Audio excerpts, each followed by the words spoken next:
welcome to another episode of the Carolyn Glick Show.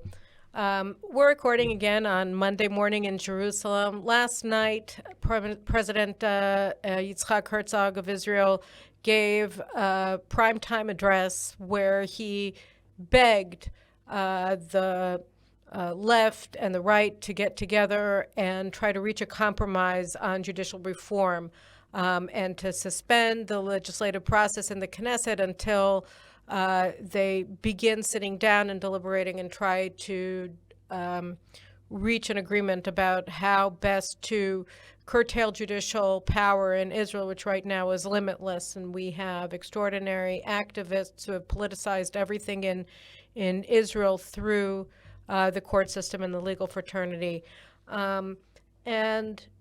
He was really speaking from the heart. I could tell watching him that as far as he was concerned, this was the biggest speech he's ever given in his life, and maybe the biggest one ever, and it was a big gamble. And the people in the government, Justice Minister Yariv Levin, and other members of the cabinet, but Levin is the most important person because he's the one pushing these reforms. He said, look, we're willing to have a dialogue. We're willing to sit down and think about how to compromise, but we're not going to stop the legislative process first. And this morning, the Knesset Constitution, Law, and Justice Committee passed the bills of the four bills of the judicial reform through the committee, and they're supposed to go to the plenary for an initial vote of the first reading out of three to pass into law. And the idea is that it'll pass the first reading in the plenary, and then they can start discussing things. And so that was the government's response was, look, we want to compromise. We're not going to put the legislative process on hold. We're going to go forward with the first reading. But after we go through the first reading, we'll be happy to sit down and try to reach a compromise with the left. And you could say that means that they rejected his offer because he wanted them to suspend it completely, but it really wasn't a rejection. It was saying, look, we're not making constitution, we're not transforming Israel from a constitutional perspective. We're curtailing a constitutional coup that we've been suffering from for the past 30 years from the Supreme Court. And after that, we'll be willing to talk. The left's response, on the other hand, to Herzog's speech and call and really plea for compromise was completely different. Aside from former Defense Minister Benny Gantz, the left went nuts. They started attacking Herzog as the lapdog of the right and rejecting any form of compromise. We have now, a very large crowd of leftists outside of the Knesset. You had MKs from Yair Lapid's Yesh Atid party that fomented a ruckus. They were banging on the table, sitting on the floor, screaming during the Knesset and Law and Justice Committee's hearings and vote on the judicial reform, and really acting like goons. They're acting like thugs. The Secret Service had to give more bodyguards to the chairman of the committee, Simcha Rotman, who's actually now he has a bodyguard actually guarding him inside of the committee because of the chaos going on inside of the Knesset. And then you have, several thousand, score thousand people outside of the Knesset who are on a wildcat strike. They left their offices and came to the Knesset to demand the end of the reform process. The mayor of Tel Aviv, former brigadier general in the Air Force, Ron Huldai, who's been the mayor of Tel Aviv, talk about democracy for 25 years. He actually made an explicit call for violence. He said dictatorships only become democracies when blood is spilled. He said that this morning. So you're getting the left is completely all in for this concept of inciting civil war, and it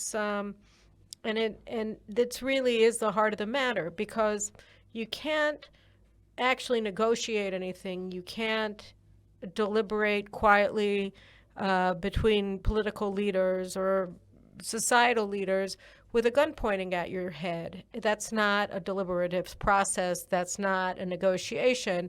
That's that's a hostage situation. And so we have the left in Israel that's literally gunning for a civil war and putting a gun to the head of Israeli society and saying, if you don't cancel everything that you're doing, if you don't break your word to your voters, in the case of the Likud and Shas and the Religious Zionism Party and the United Torah Judaism Party, all of them made explicit pledges to their voters that they were going to go through with significant judicial and legal reform in Israel to restore the checks and balances to our democratic system and place limits on the power of the legal fraternity in this country. You can't have a deliberative process when one side is threatening civil war.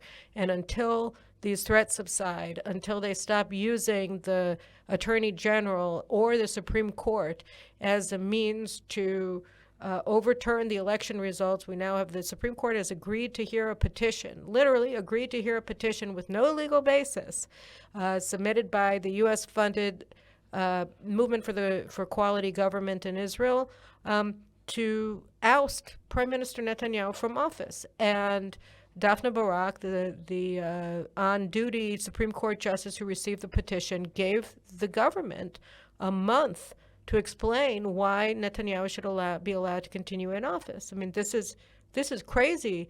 The law on the books in Israel is that a prime minister is only removed from office for medical reasons. So there's no legal basis for the Supreme Court's action, and yet here they are. They've accepted a petition. So I mean, while all of this is going on, and the Attorney General is discussing, deliberating whether she should oust the prime minister. She has no legal power to do so. So we're not talking about people acting in a legal way. And, one of the things is that we see that, first of all, what we're seeing right now is that the protests are for dictatorship. They're protesting on behalf of tyranny. They're protesting for the continuation of this sort of behavior by Israel's Attorney General and Supreme Court, with no restraints by the elected officials in Israel. But today's guest on our show is Attorney Roni Sassover, and she's working a lot on trying to push back against the woke indoctrination of our children in Israeli public schools. And what she's going to explain to us is how that's happening inside of the public schools in Israel, and what she and Avi Maoz, who's one of the most demonized men in Israel, maybe second to Prime Minister Netanyahu, what they're trying to accomplish. And I think what we see is not, they keep saying that if the Knesset restores checks and balances to our system and places limits on the power of the Supreme Court and of the Attorney General in Israel, that this is going to deny protection to our minority, so that what we're going to have is mob rule. It's going to be a tyranny of the majority against the minority. But what we're really seeing, we see it in the education system, we see it in the court system, we see it in the legal system, and we even see it in the defense ministry and in the IDF, that what you're increasingly seeing is a tyranny of the minority, a very small minority, in the case that I'm going to talk about with Roni Sassover, of activists who have infiltrated into the governing systems of Israel to impose their radical values and their radical objectives on an unwilling and extremely large majority of Israelis who never voted for their proposals, never accepted them, never agreed to them, and it's at the expense of the things that Israelis hold most dear. In the case of our legal system, it's the right of the people to choose their government, and for the governments and for our elected officials to advance and to implement the policies and the programs that they were elected on, that they were elected to accomplish. So, in the legal reform, it's that in the case of the education system, it's to cultivate and maintain and preserve and protect the Jewish identity of the state of Israel, of the children of Israel, and of the families of Israel, and to protect the sanctity of the family. And in the IDF, It's to protect the army from the indoctrination funded by foreign governments in many cases, to inculcate the conviction that there's something inherently wrong with Jewish statehood, or with fighting to defeat your enemies as opposed to come to a draw or make peace with them, or appease him. So, these are things that have gotten into our governing systems deliberately, with malice aforethought, by these very radical, very small minorities of Israelis that are working hand in glove with outside actors. And if we just want to go back to what's happening outside of the Knesset while I'm taping these remarks, it's been said and it's been shown that these demonstrations cost an enormous amount of money. One of the reasons, the Likud, during the year and a half that we had the Bennett-Lapid government, one of the reasons why the Likud had so much trouble protesting against the government is because protests are really expensive, and you have to get all of the sound equipment, and you have to rent a thoroughfare, you have to rent stages, it costs tens of thousands of shekels at a minimum, and the larger the event, the more money you have to pay. And then the media would simply ignore the protests. You get 20,000, 25,000. I think my husband and I went to one of these protests that had several tens of thousands of people in Jerusalem, and it was covered almost nowhere. The media said nothing, and they tried to say that there were only a few thousand people there, and there were several tens of thousands of people at this particular rally that we went to. But they hide it. And on the other hand, the media is a full partner in organizing these demonstrations, of telling people where to go to get transportation, of course, publicizing them while they go on, on live TV, and photoshopping pictures of the crowds to make it look like even more people are participating than actually are. And so you have the media that's pushing this, and you have outside governments. In the case of what's happening now, and in the case of almost all of our left-wing protests, you have one particular organization, the New Israel Fund, that is directly involved in organizing these protests, organizing the groups that are all New Israel, in the main New Israel Fund organizations that are organizing these protests, and then paying for them. So you have outside foreign organizations that are coming in and pushing these protests that are then, of course, being promoted by the Israeli media and by the opposition leaders in the Knesset and outside of the Knesset.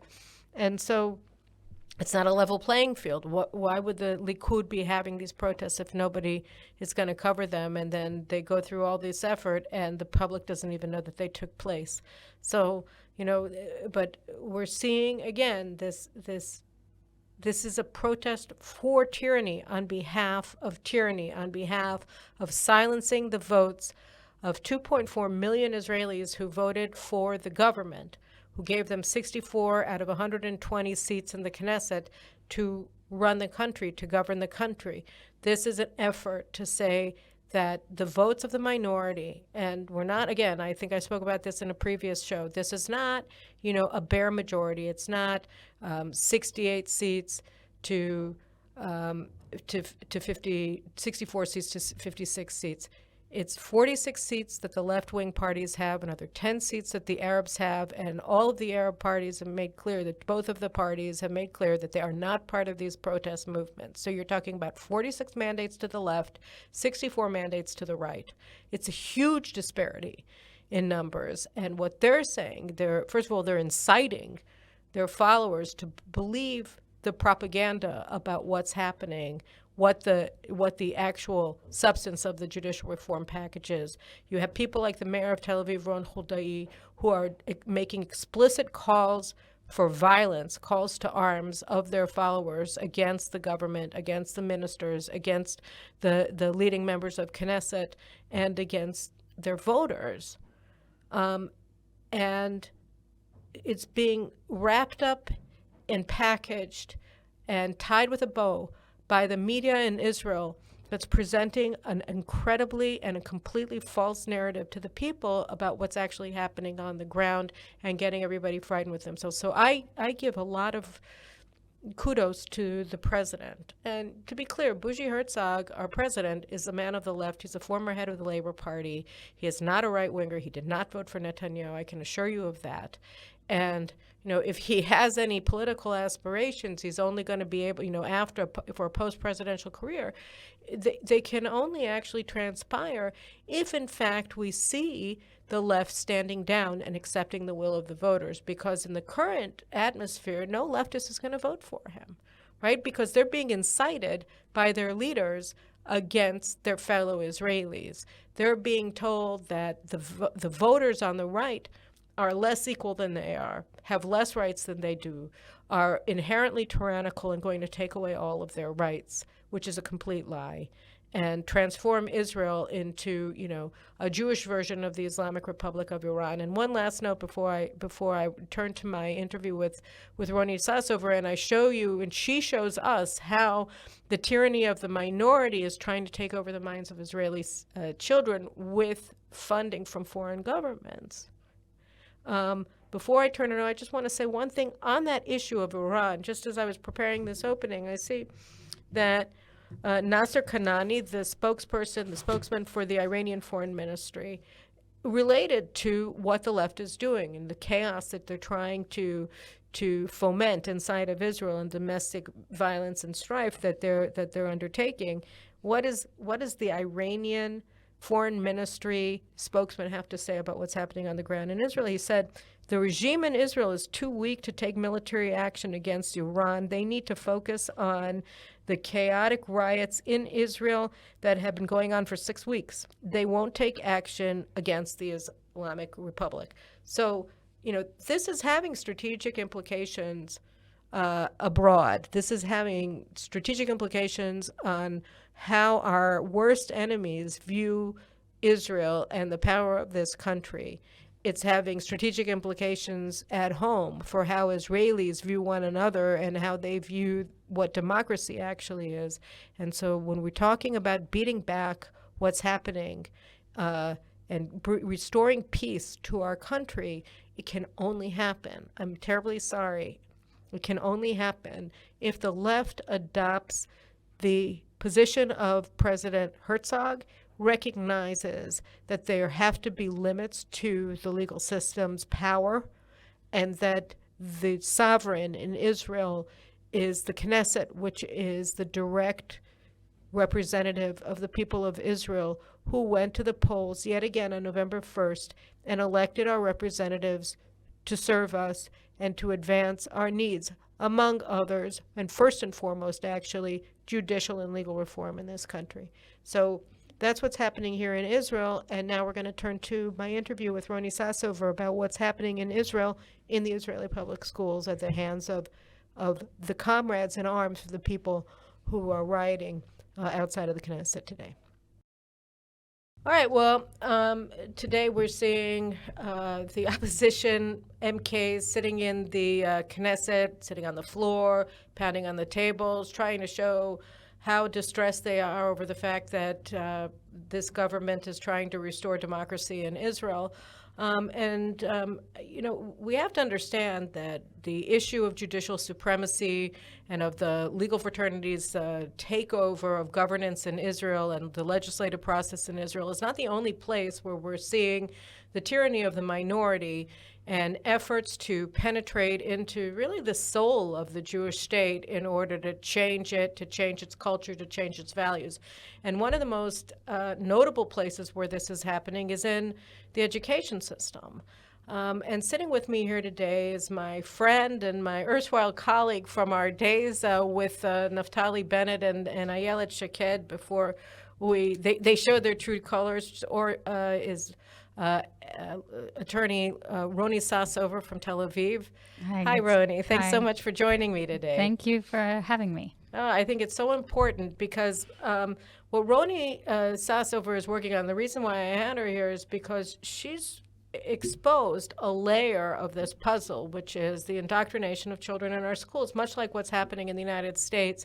And since the election, and even previous to them, we've heard the left going nuts over a member of Knesset named Avi Maoz, who demanded the authority of a deputy minister in the prime minister's office to try to not only pull back, but try to push back against a lot of the indoctrination towards transgenderism and anti-family values and anti-Judaism that's going on in Israel's schools. So, Roni, you're here because you've been one of the leading pioneers of really discovering what's going on. So before we get into what's happening in the schools, just tell me a little bit about how you came how I got here. Yeah, how are you here? Why yeah.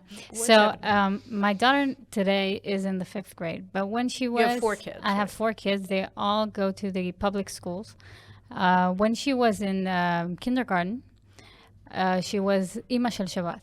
Every Friday, it's a tradition that there is Ima Shel Shabbat and Abba Shel Shabbat. So it's the Sabbath mother and the Sabbath father, because the children... my kids go to religious schools, but it's the same in secular schools all over Israel, that on Friday mornings in preschool, the children have Kabbalat Shabbat. The girls light the candles with the teacher's help, and the boys say the blessing on the wines, and they pass out the challah. And exactly. So I go into this kindergarten, and I tell the teacher there, welcome Ima Shel Shabbat. She's coming. And the preschool teacher goes, shh. And I was like, what happened? Did I say something wrong? And he said, we don't call it Ima Shel Shabbat anymore. From now, it's the receivers of the Shabbat. The receivers. Gender neutral, no mother and no father. And I was like, why? And this was like 7 years ago. I was like, why? What's the deal? And she said, because there are new families now. And I said, okay, but are there new families in this kindergarten? And she said no. I said, so why do you care if I call her Ima Shel Shabbat? He said, because that's what they tell us now in the seminars. We have to do it gender neutral, like you said. But it was the beginning, so I didn't pay much attention. I said, okay, you do whatever you want. I'll call her whatever I want. And we left it there. A few years later, there is a ceremony in the 2nd grade that's called Kabbalat Torah. All the kids accept the Torah. The kids did. And this is non-religious schools. This happens in all Israeli public schools. Everywhere, yeah. They start to study the Bible, Bereshit, and so book of Genesis. Yeah. So they do this very nice ceremony, and they study the psukim. The verses of the verses, and it's very, very nice. And then she goes on to the stage, and she receives the Torah, the book. Right. And then she takes a picture with the teacher and everything. It's very, very nice. And then I take this book and I open it up, and I see it's empty. It's just empty pages, like it's white paper. White. It's like a drawing book. It's blank. It's blank. No words. Nothing. Nothing to do with the Torah. I mean, and it's all wrapped in gold. So I go to the teacher and I said, "What is this? Why are you taking pictures with this? It's insulting our intelligence. It's insulting the kids. What is this?" And she says, "I don't know. We don't have books. We don't have marachei shiur. We don't have syllabuses for lesson plans. We don't know how to teach them." And mind you, these are young teachers. These are 20-year-old teachers. They didn't learn anything. They don't know anything about the Torah or Judaism. These are secular teachers. They don't know. And so this was mind-blowing to me. And I'm secular. But I said, this can't happen. And so I picked up the phone and I called Bennett, which we were on Naftali Bennett, our old friend. Yes. Yeah. Mm-hmm. Was he prime minister at this time? He was the former minister of education. Mm-hmm. And I told him... No, but was he prime minister when you called him? No. This was before. And I asked him, did you authorize this? And he says no. I called the minister of education at that time, Rabbi Rafi Peretz. Right. And I said, did you authorize this? And he says no. and said, okay, so what's going on? How did it come to be that in a secular school in Israel, where all the years ago everyone received the Torah, now they receive blank pages? How does this happen? And they started sending me, in the Ministry of Education, talk to this, talk to that. And I wasn't getting any answers. And so I posted a post on Facebook. And I said, this is what's going on. And suddenly I received 2 more schools that happened, the same thing happened there. And everyone was upset with me, Bennett and Rafi Peretz, and everyone was upset. Why do I write these things on Facebook? It's not okay. And I said, bring me the books and I'll take it out. Everything's okay. Just bring me the books. Bring me the Torah. Give I the want Bible the to my kids- children. The kids need to study from a book. They cannot study from, I don't know where, but it's They don't write their own Torah. exactly. It's something that it's 3,000 years old. They have to study this like everyone else. That's it. So about 5 months of discussions back and forth, and they received the Torah, the kids in our school and the other 2 schools. And then I started to realize that something was going on, because everything that you speak about that's Jewish in the school, suddenly these few parents rise up and say hadata. You say you're turning our kids into the religious people. Yeah, but everything. The holidays, you can't build a sukkah Why? because it's hadata. You don't go on a trip to Jerusalem because it's hadata. It's religious indoctrination. Everything is religious indoctrination. So everything. celebrating any Jewish holiday is Yes. religious indoctrination. And And that was celebrating your heritage, going to Jerusalem to the Kotel. even not to the Kotel, just going to the Jerusalem. In my older son's high school, middle school, they were supposed to go to Jerusalem, and it was canceled. Not the Kotel, of course, because it will be Hadata, but even just to tour around Jerusalem, it's Hadata. So there will be no tours in Jerusalem. So you see that something is going on, and you don't understand what it is. And then suddenly you hear about the special project of Shasha Biton with the former preschools. education minister. Yeah, and preschool, the non-binary preschools, gender neutral Right. preschools. And I was like, what's going on? This is last crazy. year. Yeah, this is crazy. Something's going on. They're taking out the Judaism And they're putting something and else putting in. in woke. Mm-hmm. And so I started digging up and seeing what's going on in the States, and everything just blew up. I mean, everything happened that I realized we must do something. So I went to Vadat Chinuch. To the education committee at the Knesset. Yes, and I wanted to speak as a mother. I wanted to tell the chairman there, it was Sharon Eskel. Mm-hmm. I wanted to tell her how we feel as secular parents in public schools, and why it's very important that Judaism be brought back in the schools. And she didn't let me speak. She didn't let you speak. Yeah. So I wrote a post again, and everything blew up there. So, and that's when I got to speak. I got to meet Avi Maoz. He was very interested to hear what happened in the school. And he was in the Knesset? He was a member of Knesset. And he was just about to open the lobby for the strengthening and preserving the Jewish identity. Mm-hmm. And so we met and we spoke, and we saw that we are almost on the same page. He's religious, so it's different from me. But on the issue of children and indoctrination and things that matter, we are totally on the same page. And so he asked me to be the head of this lobby, and we just started working from there. And I found a person that is very open to ideas and very open to see and hear and help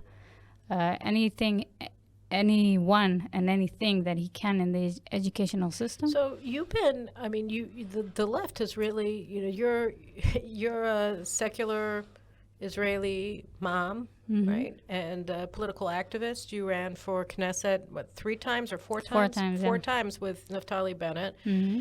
And you were the poster child in the party for here are secular Tel Aviv families who are involved with our party. This isn't a religious party. This is just a very proud Jewish Israeli party, and anybody can be a member. And here we have Roni Sassover. So I guess the first time that people started really becoming aware of you in a larger way was when Naftali Bennett founded his coalition with the Muslim Brotherhood and Meretz and the Labor Party. And what did you do there with?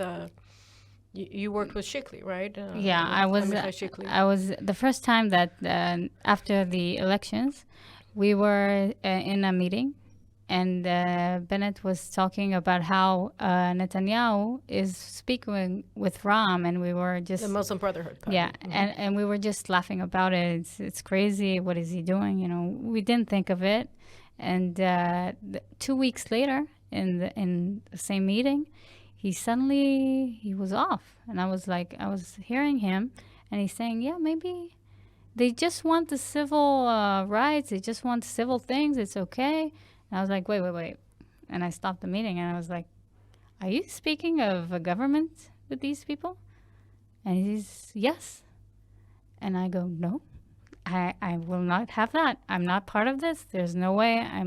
I just no. It's not going to happen, not with me being a part of this. And he tried to speak with us, with Shikli, and with me, and with Shai Maimon, and with Professor Asher Cohen. And we wouldn't have it in any way, and we wrote a letter, right, and publicized it, and we didn't have any part in this government. I stayed on the list with the hopes that others will resign or something will happen, and I will get to go inside and do the little thing that I could to take this government down. Unfortunately, I didn't get the chance. I was supposed to enter the Knesset only 3 days before the elections, and I passed. But I mean, it's interesting because Naftali Bennett and Ayelet Shaked ran on platforms of being proud Jews and being patriots and building strong Jewish families and tolerant of differences, albeit, but you know, first and foremost, we're Jewish Israelis and we're patriots of Israel. And so then he becomes prime minister, and it was during the tenure of this government that you started realizing what was happening in our education system, or you realized it beforehand? It was happening all the time, but it blew up. It just blew up all of a sudden. You know how... With Shasha Biton. Yes, and you can see that they came with all these plans ready, all these reforms ready. The reform to לבטל את הבגרויות. Yeah, to cancel the matriculation exams for the Bible and for history, Jewish history, Israeli history, everything. Everything was canceled. Everything having to do with Jewish identity was canceled. Yes, everything was canceled. And then the preschool, the gender-neutral preschools. Was that also when the book My Name is Jazz came out? Yes. Mm-hmm. Which is a book about a 2-year-old who decides that he wants to be a she or something like that? Yes, he's it's a real person, by the way. You can find him on Instagram. And it's in America or in Israel? In America. Jewish family, by the way. And it's a very sad story. I mean, you can see on his page the depression, the anxiety, everything that has to do with what it takes to change your sex. It's not an easy way. It's something that it has to do with a lot of pain and anxiety and depression. It's not easy. And the way that to express it to children as if it's like magical, that you take wake a magic up wand and you become the other sex is wrong. You cannot do that. And so that's why when they said the Agudat Alatab, that the LGBT association, when they handed out these books, 500 books in preschools. So I tweeted about it to parents, and I told them, this is what's going on. You can stop this. You can speak with the teacher and ask her not to let this book inside. You're not homophobic. You're not transphobic. You're taking care of your children. And that blew up. That I started to be homophobic, transphobic, whatever, all the names in the book, fascist, everything you can think of, it was me. But I think parents need to understand better the gender ideology and everything that it has to do with it. I mean, it's not easy. It's not an easy path. It's not an easy road. I'm now speaking with someone who had this transition. He's mature, and he's saying it's hell, really hell. So I think at least be truthful and tell the truth to the Protect your parents. babies. Yes. Protect your little kids. It's nothing. You can't do this kind of thing to children and expect the parents to sit back and accept this. Talk to the parents. If you want this ideology, talk to the parents. You don't talk to kids. So let's go back for a second to Shasha Bitan. So she's from Gideon Sar's party. She's a professional education doctor, just like Dr. Jill Biden, the First Lady of America. And so Yifat Shasha Bitan comes into the education ministry. And I know in a brief conversation that we had, you were discussing how basically she took what was a beginning effort by who in the education ministry, not quite clear, to introduce this anti-Jewish, anti-family curricula into the school system starting in preschool, and she just like put it on steroids. Like it just Right. So can you explain a little bit about what you understand happened there or how it happened? The problem with our system is that the ministers are there for like between 2 and 4 years maximum. And the real people that are managing this system are the pkidim, The clerks, the the bureaucrats. clerks. Yeah, the bureaucrats. The permanent government. Exactly, and they are educated. I don't know how to call it. They have seminars and all this ishtalmuyot Yeah, continuing education. by different associations that receive their funds from donors not in Israel. Some of them From foreign donors.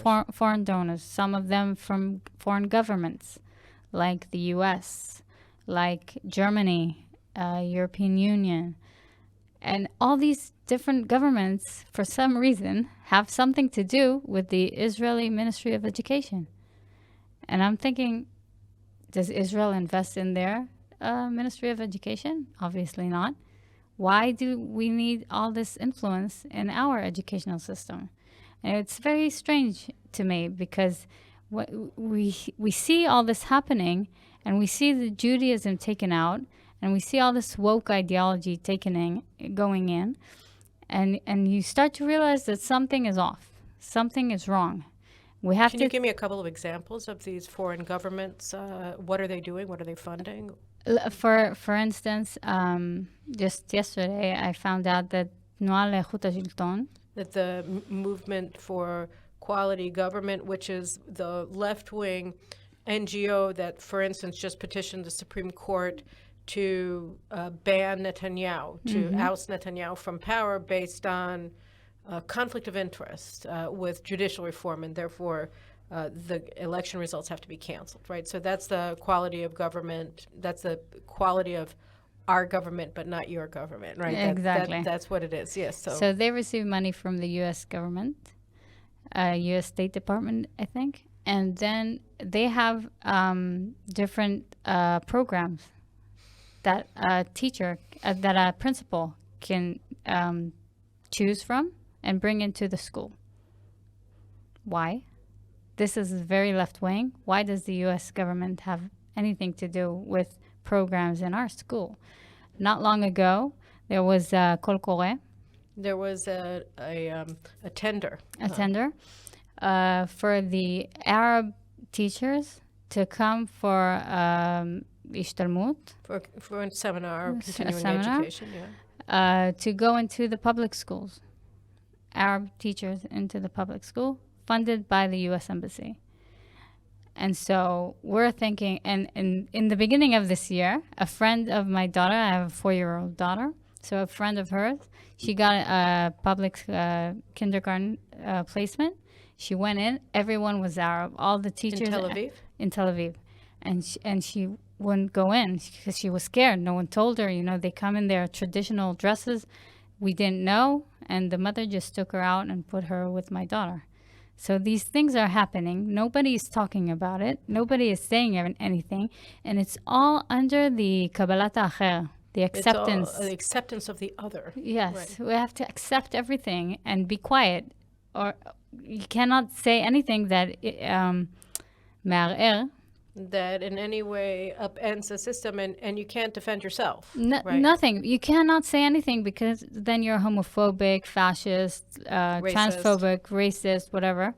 You cannot say anything, and this poor child, 4-year-old child, was crying her eyes out every morning, was afraid to go into the school, not because she's racist, but because no one told her that these people have come into the gun and are now trading for the Jewish teachers. And by the way, how are these teachers going to teach her Kabbalat Shabbat? Yeah, Going to teach her about the different holidays? How's that going to work out? So you see, something is very wrong in what we are instilling into our children and how they're going to grow up. So it's going to be very different. These foreign governments are funding Israeli organizations that are so these foreign governments are funding Israeli NGOs that then are going into the school. Yes, but also the different agapim, the different departments inside of the education ministry. Yes, you can see it. It's very, very. I mean, the Ministry of Education is the second largest budget in Israel after the defense budget, and it's still receiving a lot of money from New Israel Fund, from different organizations, from governments in the different divisions, like Matach, for instance. What's that? Matach is Talmud? טכנולוגיה, זה כל הספרים. It's all about technology? All the books that the kids study from. So you think it's government. You mean the textbook directorate? Yes. So you think it's something that is totally governmental. Right. But it's not. It receives money from the New Israel Fund, from IVN, from the different governments. IVN, what's that? It's linked to the New Israel Fund. It's all very confusing. It's like a maze. It's a tamnun. Yeah, it's like an octopus. An octopus, and it's extending its arms everywhere.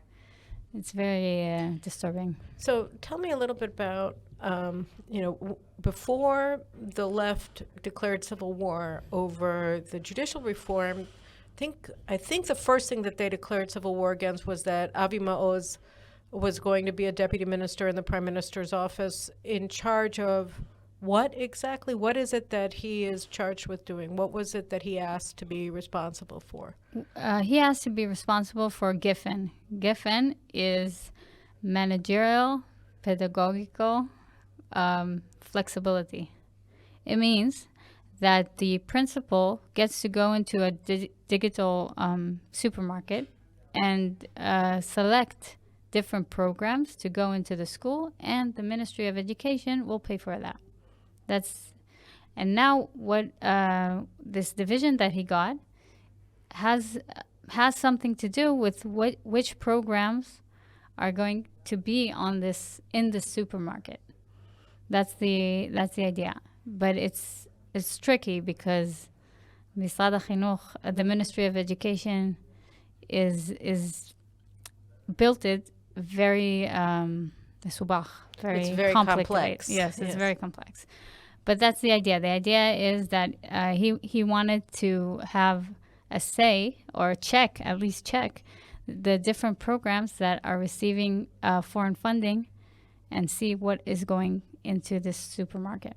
So his idea is to bring transparency into a system that has developed probably deliberately opaque, right? It's very difficult. It's so complex. You cannot, it's really difficult to find if this program has passed the tender. If it didn't pass the tender, there are different paths that you can take. You can go on the tender path, and then if you pass the tender, you're in the green line.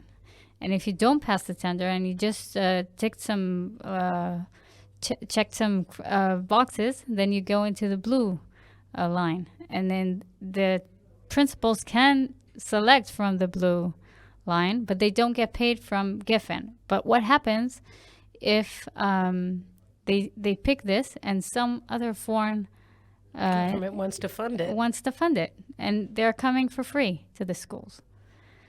So what kind of programs are we talking about? Because I mean, the uproar over Avi Ma'oz was that, gay children were going to be banned from schools, and they were going to take everybody and turn them into religious fanatics and make everybody, I don't know, pray 3 times a day or something, or girls wear long skirts. I don't know what they were saying, but it's crazy. Really, first of all, Avi Ma'oz is not homophobic.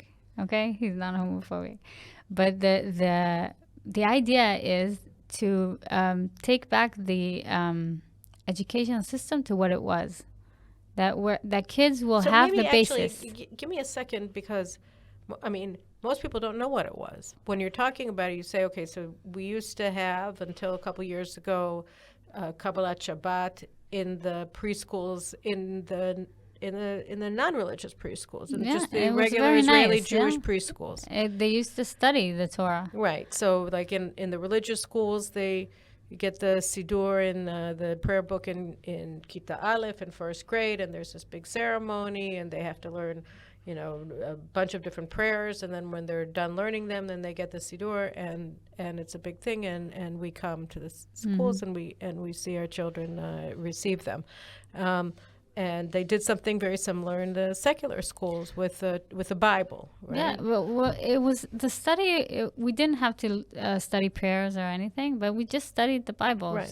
So we knew the stories from the Bible. We got we had a connection to the Jewish people, to our ancestors. We knew where we are coming from and what's our relationship. In the past, it'd even be even more, right? I was talking to our friend, Professor Talia Einhorn, the other day in Channel 14, and I was telling her about, we just read in the synagogue the song of Dvorah, of Deborah, the prophetess, and so she had there about the corrupted judges, and God should bless the lawmakers because they're working for free, and that all of the judges are rich. And so I'm showing her the verse in the Bible and how it was so appropriate for what we're going through. And she said, oh, I know it by heart. Yeah. Because when she was in the secular school, she went to Gymnasia Herzliya. She said, I had to memorize all of this My stuff. husband also said he had to study the Shirat Hayam.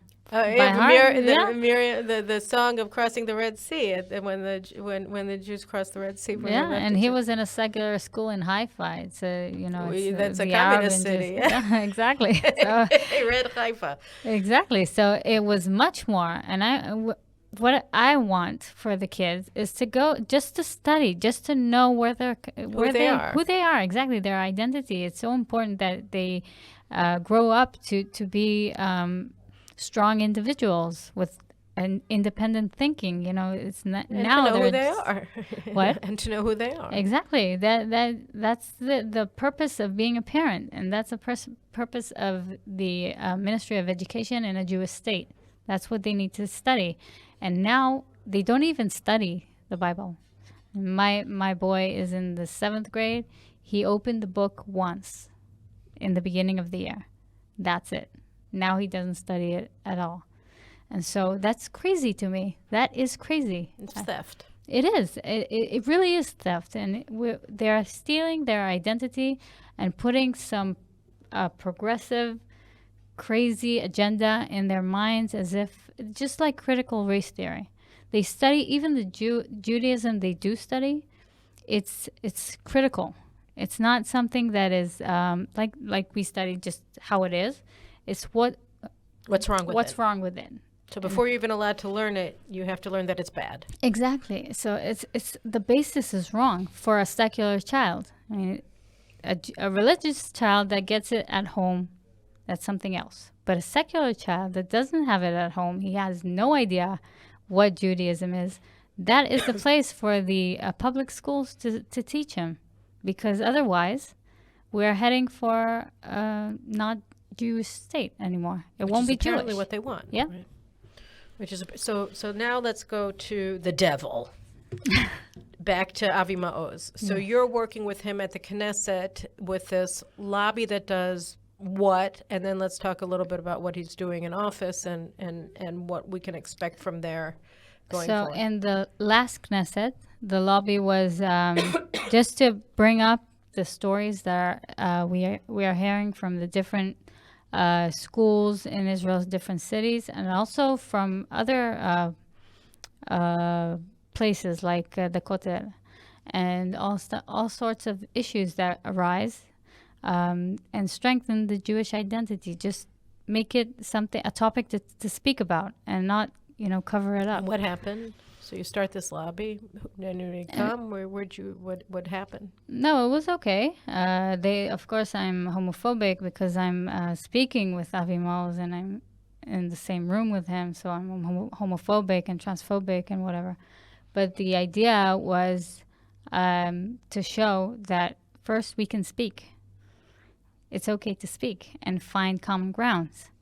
And we can have a lot of things in common that are it should be common with everyone that has children, and even that doesn't have children. I mean, if you're a human being, you want, especially a Jewish human being, you want these things to be nachlat haklal. Yeah, you want everybody to share them. Exactly. So that's the major thing that we wanted to show. And now with his New position. He also wants to. The major thing is to letapel, to deal with. to deal with the different foreign organizations and funding inside all the different ministries in the government, because it's everywhere. It's in the judicial system. It's in the bitachon, in the defense ministry. Wow, in the defense ministry, the Wexner Foundation. That's it. It's crazy when you think about it, that all the high-ranking officers, they all think the same. Right. It's kind of amazing. Because of all the foreign funding. Because they take them to Harvard, and they teach them, and then they come back, and it has an effect. You can't litalem. You can't ignore it. Yeah, you can't ignore it. So he's not just the education ministry. He's looking at all the foreign funding inside of the government ministries. Yes. And what's he finding? Do you know? No. Is he getting anywhere in that? I mean, he will get there. I think that now the government is all about the judicial reform, but he will get there. And then once we figure it out, what are we going to do about it? We have to make sure they don't have the same effect that they have today. It has to be clear that foreign interference with the different ministries of government is wrong. You cannot do that. Yeah, we're not a charity. The government of Israel is not a charity, and it doesn't need to be accepting grants from foreign governments with other people's interests in mind. So, we started our discussion when I opened it, when I said that, we're in this riotous situation in Israel where the left is calling for a civil war over judicial reform, but judicial reform will also impact the indoctrination, the woke indoctrination in schools, right? Exactly. How? We are hearing more and more of cases that the Ministry of Education is forcing parents to accept all these woke ideologies. For instance, Givat Shmuel, Which is a religious community outside of Tel Aviv by Bar-Ilan University. the parents found out last summer that there was a transgender child in their classroom, a religious school. They found out everybody knew about it and didn't was for say boys. anything. It's not. It's now it's mixed, but next year it's supposed to be boys and girls. And Separately. so separately, and they found this out, and in a religious community, there is afrada, There's a separation. a of separation of the boys and sexes. girls. I mean, this girl came to sleep over with the boys and everything, and they didn't know she was a girl. So when you say everybody knew, it wasn't the parents that knew. Everybody in the school Everybody knew, in the system knew. and they all hid it from the parents. Yes, and the parents found out about it suddenly. We tried to help and tried to solve the problem quietly during the summer, but and of course the Ministry of Education just dragged out everything until the 1st of September, and I told them, if you drag it out, it's going to be a big problem. Because So they did it on purpose in order to provoke a crisis. I think yes. I think so. Because now the parents blew up. I mean, they were ignored for 2 months, and no questions were answered. And now that they were, if you know, They had a demonstration outside of the school. exactly. So and now everyone is saying how bigoted they are because they are demonstrating, but they didn't know that 2 months earlier we were trying to do this and solve this problem quietly, and the Ministry of Education just did nothing to try to solve this. So now they הגישו עתירה. They petitioned They petitioned, the Supreme and Court. of course, The Supreme Court. no. Who did they petition? A court in Lod, I think. And of course, they said that the Ministry of Education needs to solve this. And nothing is happening. I mean, they're dragging their feet. The court is not helping out in any way. Now the Ministry of Education said that the child needs to move to another school that will accept her as she is. And now the mother petitioned also, so now it's stopped. This So whole the mother process wants to force the parents in this school and their children to accept. to accept her daughter as a boy. Yes. And how old is this girl? 8. So she's been, And she's been dressed as a boy since preschool. It's preschool. So it's really quite amazing, right? I mean the whole thing is so sick because, of course, we don't let our children decide what time their bedtime is. We certainly don't let them drive until they're much older. We don't let them cross the street We alone. we don't let them cross. I'm trying to think of all the things. I don't let my kids. Now I let them do things, but When they were But I wouldn't let them tell me that they were too tired to go to school, but I would let them tell me that they're girls. I mean, it's just so mind-boggling. So a 4-year-old knows that she's a boy because much earlier, unfortunately, much earlier.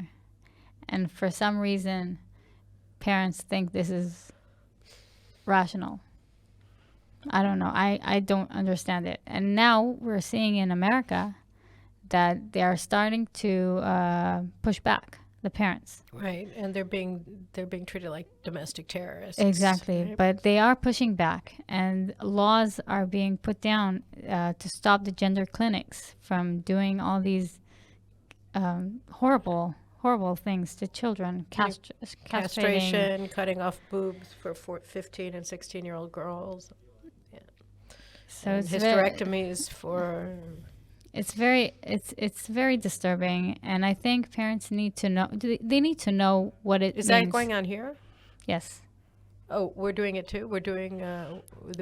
Yes. They're having gender mutilation surgeries on children here. They are receiving hormones, cross-sex hormones. From what age? Do you know? What I hear, I don't know this for sure, but what I've heard of is very young, 8, 9.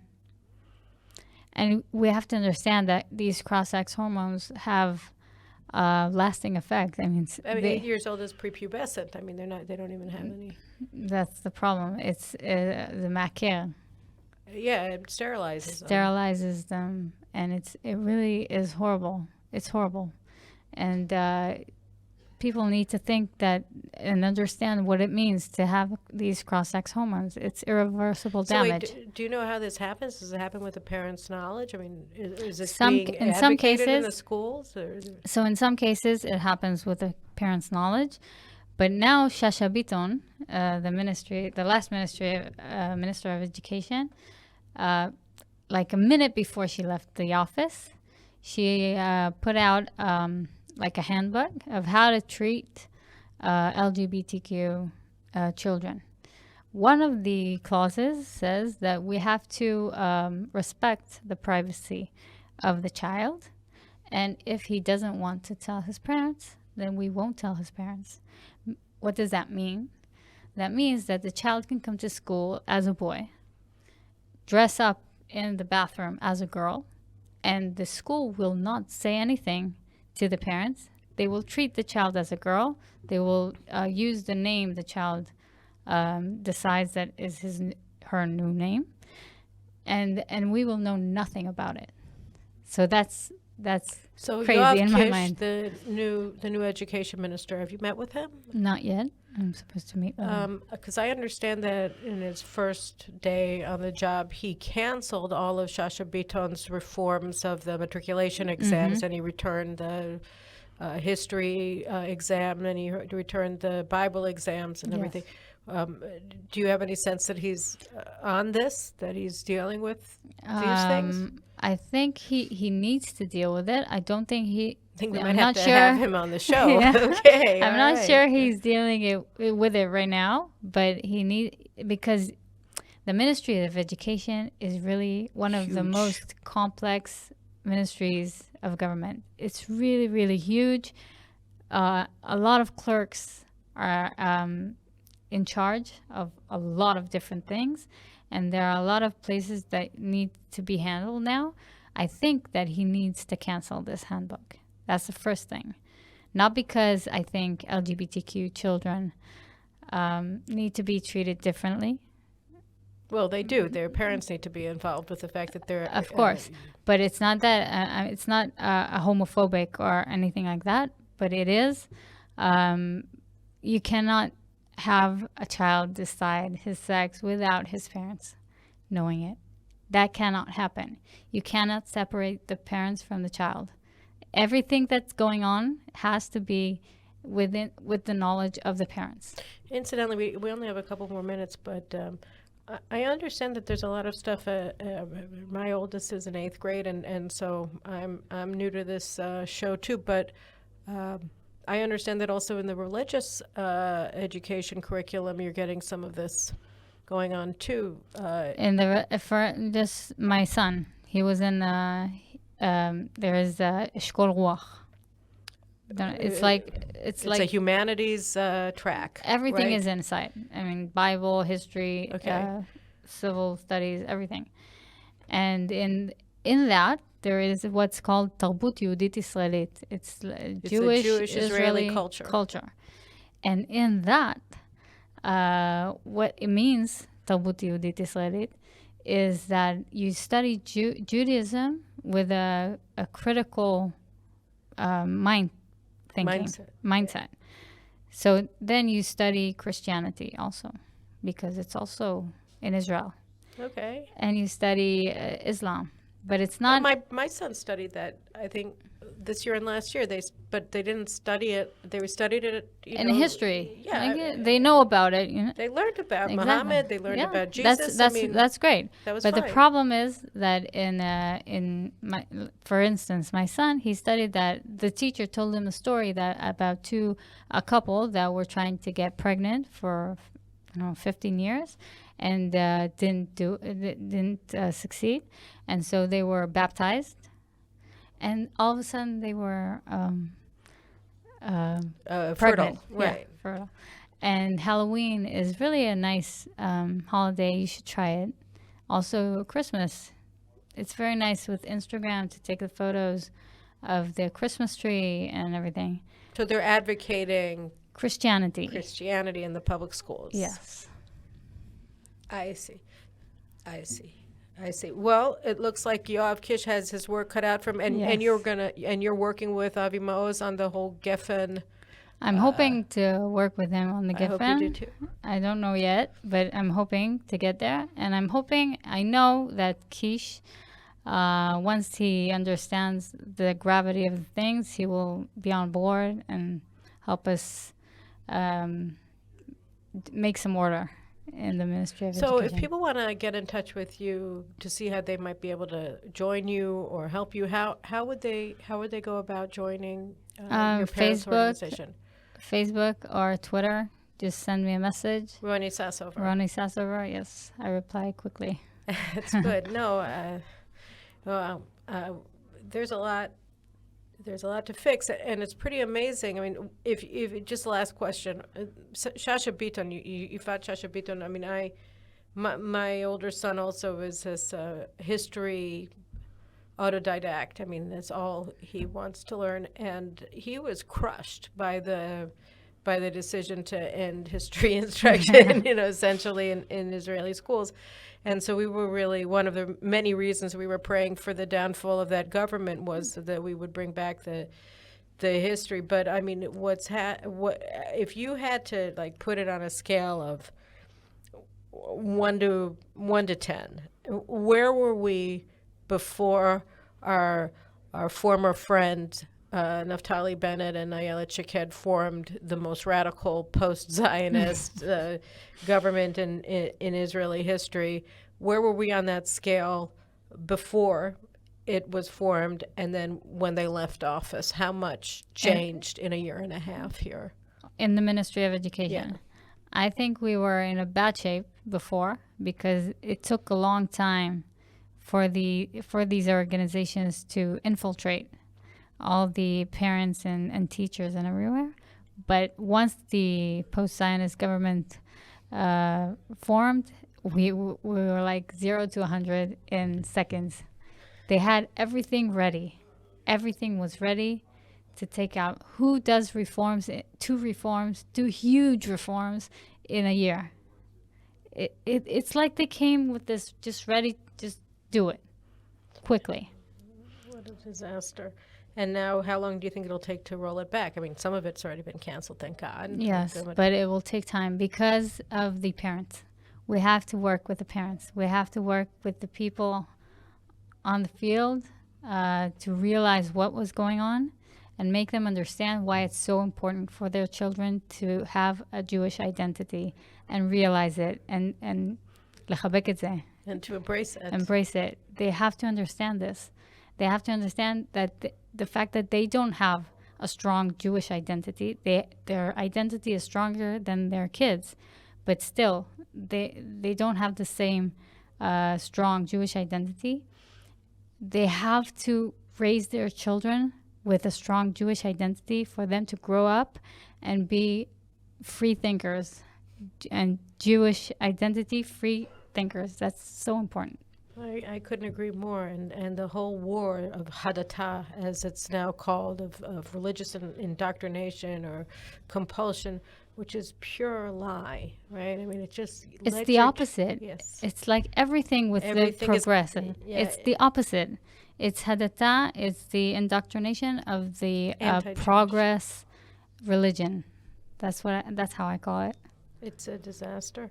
Well, I thank you so much for your work, and I wish you really good luck going Thank you. forward. And you're right. I mean, what we see with the judicial reform and what we see with the indoctrination of our children is that the old idea, right, which was not that old, that we could vote and we would get a government that would do what we expected it to do, it's just not true. We're basically having to vote every single day. We have to, if we're not protecting Exactly. our country, Exactly. somebody's going to take it away from us because they're definitely working every day to do Every that. day. Every day. Well, that really, I think it puts it into the perspective, and I hope you guys got as much out of this as I did. I thank you very much, Roni. Thank you. I mean, I Thank think you, that this was really important. Also, edifying to me, right? I mean, the transgender stuff, hormones, It's horrible. children, it's actually sick. But thank you. And guys, watch this space next week. I'm not sure there'll be a show because I'm traveling. We'll see if I get one in the States. I'll be there for a couple of days, or if we're just going to take a break for a week. But we'll see. Watch this space, and we'll see you back for the next episode of the Carolyn Glick Show. Thanks so much.